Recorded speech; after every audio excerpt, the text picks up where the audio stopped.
moi, pour nous tous, la sécurité, c'est une priorité absolue, évidemment. Elle doit être commune sur tous nos chantiers.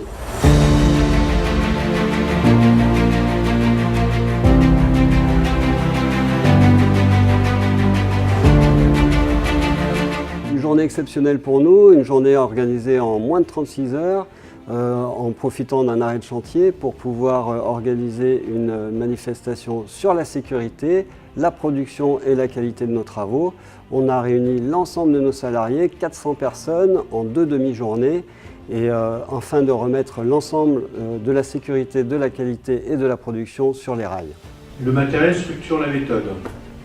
Une suite rapide, c'est la méthode. Et la bonne méthode est nécessaire à la sécurité. Chaque demi-journée sont faites avec 2 points forts. Un premier point où on parle à l'ensemble des salariés. L'ensemble des salariés, on leur expose les difficultés que nous avons et comment y remédier à ces difficultés, parce qu'il faut que tout le monde participe. Et ensuite, la deuxième partie sont des ateliers de sensibilisation, notamment sur la sécurité.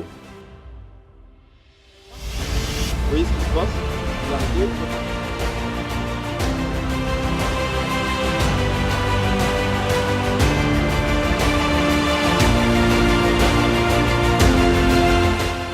D'un point de vue général, la démarche initiée chez Transalp il y a quelques années sur les sujets de la sécurité était une démarche qui était demandée par la SNCF.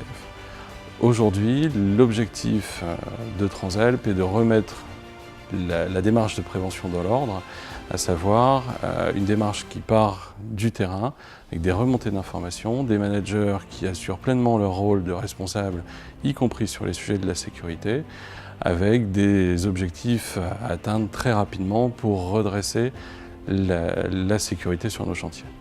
Le contexte est compliqué. Alors, on a un petit peu dépeint au niveau sécurité, au niveau production, au niveau aussi du regard de la SNCF qui a un petit peu changé, de l'aide qu'elle a apportée par le passé qui ne se passe plus de la même manière. Il faut rester vigilant en termes de sécurité. Le contexte sécuritaire est très important. Quand la SNCF nous donne l'occasion de pouvoir travailler avec un temps de production qui est adéquat, on se rend compte que notre matériel fonctionne bien. Si vous êtes là aujourd'hui, ce n'est pas parce que tout va bien, c'est parce qu'on a des difficultés qu'il faut les surmonter absolument et rapidement.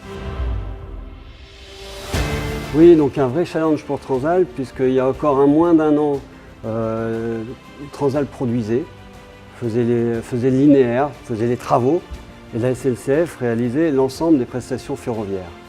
Et maintenant, on est dans un changement radical. La SNCF contrôle, nous surveille, mais nous, on a pris une grande partie de ces travaux ferroviaires à réaliser qui comprennent toute la sécurité. Et donc, il y a un véritable changement de dimension pour Transalp, et ce changement, on va y arriver.